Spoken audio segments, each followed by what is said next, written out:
Hi, I'm Kevin Owen from Remax Will Jordan with another video on 27 tips when selling your home. So of course you want to sell your home for the most amount of money, the least amount of hassle, and the quickest amount of time.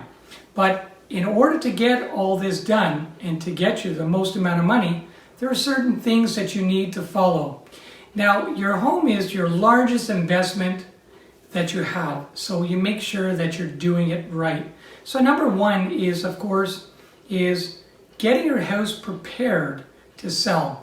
Now, when selling your home, there's reasons why you need to sell your home. There are things like you're going to be going into a larger home, you're downsizing, your family has become bigger, whatever it may be.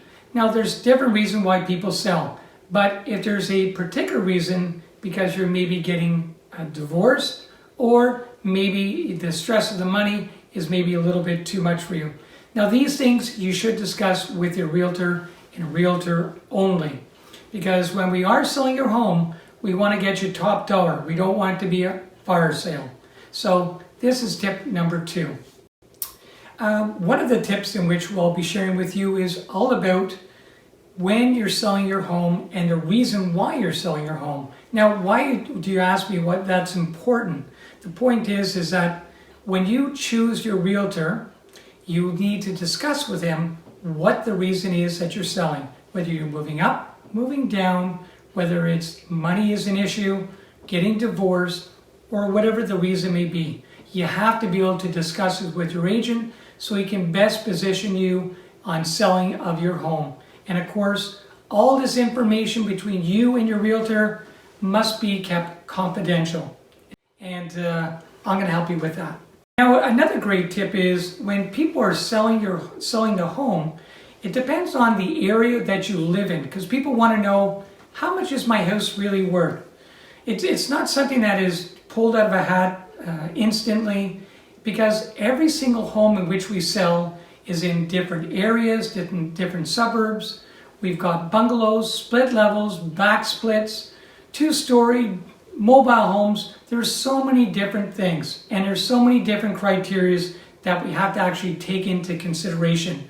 Now, the other stuff that we go into in depth is doing a proper CMA of knowing comparables within your area and comparable to the subject property. So these are things in which we have to spend time with, and if you have the right agent, they will do all the right comparables and be able to show you in writing what they are. Now, the other tip that is inside there is it's about doing some home shopping yourself. Now, what I'd like to probably do with an individual that is thinking of maybe selling their home, and they want to know what is their competition out there. So what we'll do is we'll go take a look at a couple of homes that compare to yours, so you can actually see the condition of the home and what we're basing our comparables on. Because it's not us setting the price for your home, but it's actually the market itself. Now, the other tip in there is about deciding upon a realtor. When making your decision, you have to be making an informed decision.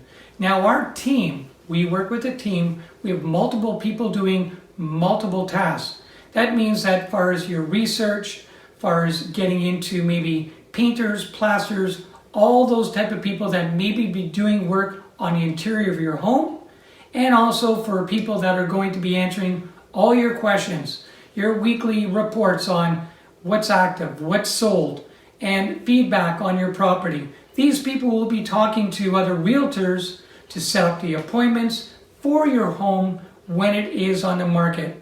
And every single week, they'll be coming back with reports on what's happened as far as the activity of new homes, how many phone calls you've had, how many visits, and how many people have actually visited on the website. So you are informed on a weekly basis of really what's going on. The other key feature, of course, when choosing a realtor, in our case here, we have the program Your Home Sold Guaranteed, or we'll buy it. The other thing is that we have a 16-step process in marketing your home to get you top dollar. And of course, we want to make it as least amount of hassle for you. So of course, by working with the team, you're going to get better service at one price. Now, the other tip is, of course, is curb appeal. You want to appeal to the buyers that are looking at your home. So the first impressions are important. So number one, of course, is tidy up on the outside, cut your grass, ask your neighbors to cut their grass, plant some fresh flowers, make your house look presentable. So after that, when the clients do walk into the home, all the little knickknacks should be removed in order to create that space, create that thought of like walking through a model home, as we always say. The first impression that you have, you see the space and you can imagine yourself inside that particular space. So remove any personal items. You want to make sure the pathway for people to get around your house, and of course the colors and everything that you're choosing for the interior of your home have to have a flow. Another great tip, of course, is the smell of your home. You know, when you're living in it, you don't smell anything. But when buyers come through, that could be a deal killer. So, you know, get an honest opinion about your house. When people come through, you know, hopefully someone's going to tell you if it smells like a dog or it's cat urine, whatever it may be. You know, you want to eliminate anything that may be a deal killer. So that's a great tip. Now, another important tip is, of course, we fill out a seller's declaration for every single contract in which we sign. Now, that's there to protect you.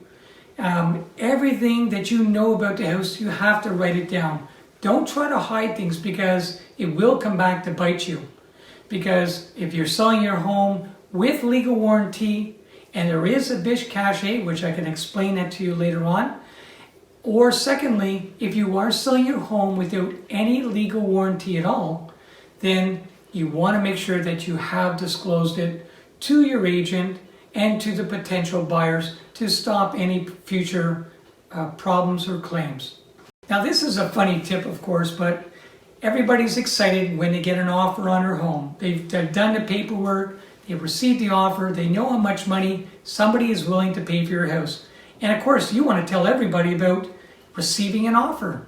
The thing is that you can't disclose that to anybody. That's between you and me.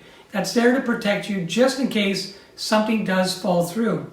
Case in point is, even homes in which I sold in the past where people have put in offers and we did not accept their offer. Their offer was higher on the home, but the offer we accepted was actually lower.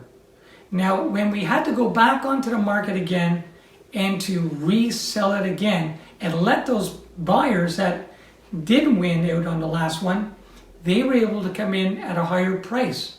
And that's good for you as a seller. So we do not disclose our price to anyone. It's only there to protect you. I know you're excited, but mum's the word. Another good one is if you receive an offer and you look at it and say, oh my God, how is someone actually giving me this price? My house is worth more money. Don't take it personally. It's just a game that people play. They put their initial offer in. And of course, if you have multiple offers, you're going to have a choice. And that's a good thing for you. Now, one of the key tips in there is about pricing your home right. Now, as I mentioned before, we take in all the criteria of all the homes that are comparable to yours. And that is how we come up with a number in which to price your home. Now, a lot of people may feel that their house is worth more money, but if the stats and statistics are showing that it is not the case, then you have to actually listen to the realtor on this one here. Because what we're trying to do is create this funnel of more people coming in for your home at the same time. Because if your house is priced properly, people will know that. Pricing a home way too high is going to eliminate those possible buyers. And what you want to do is, since time is not on your side, you want to bring in as many buyers as possible in order to create this funnel of the number of buyers at the same time to create a bidding war or to get more prices in a higher range for you. And that means that that's where you will make the money. So, as I mentioned, when pricing your house right, it will eliminate that step down on the price because it's not selling. Everybody that makes a phone call to the realtor always ask, why isn't a house sold? It looks like a great house, but the problem typically is that the house is overpriced and the buyers feel that they cannot afford that particular home. But in fact, if it was priced correctly, we would be attracting more buyers. So pricing your home right is important, and you don't want to be chasing the market down. Now, the other two conditions on a offer that you have is occupation and going to the notary. So there are two dates, and usually they're set 3 days apart in order to register the deeds for the notary and make sure that the money is transferred correctly. Now, a lot of people ask us, say, well, since my move-in date is on the 21st, can I go there a little bit earlier to put some boxes into the garage or downstairs? Well, the thing is that you're not insured for their articles. So a paper would have to be written in some cases to allow people to do it, but we don't really encourage it. But there's other things in cases where maybe someone has already sold their home and now they want to put their fridge, their stove, and washer, dryer, all that stuff inside your garage. You may not have the space. You don't have to accept it. It's between the two realtors who work it out. And the other thing, of course, is some people want to take advantage about going back and forth from the house, from doing numerous things, from measuring, bringing in contractors to design your home and everything. That's really not your responsibility. So you have to make sure that we put in writing when the people will be coming through your home and for what length of time. Because typically people could be there for 2-3 hours or more just measuring and doing stuff. And that's a waste of your time. So we want to make sure those little details are put in writing. Well, thank you for listening to my 27 tips. If you're interested in reading on other articles in which we've published on our website, just click the button below, learn more, and that information will be sent to you. Again, we're always looking for tips and ideas for discussion, for videos, and to help you as the public. So you can always reach out to me at my phone number, which is below, or even email me some questions and maybe some videos I can maybe produce later on for other people like yourself. Thank you for taking the time to listen to me. I'm Kevin Owen from RE/MAX Realty Jordan, and it's your home sold guaranteed or I will buy it. Some conditions do apply, and of course, if you are working with an agent, please disregard this message.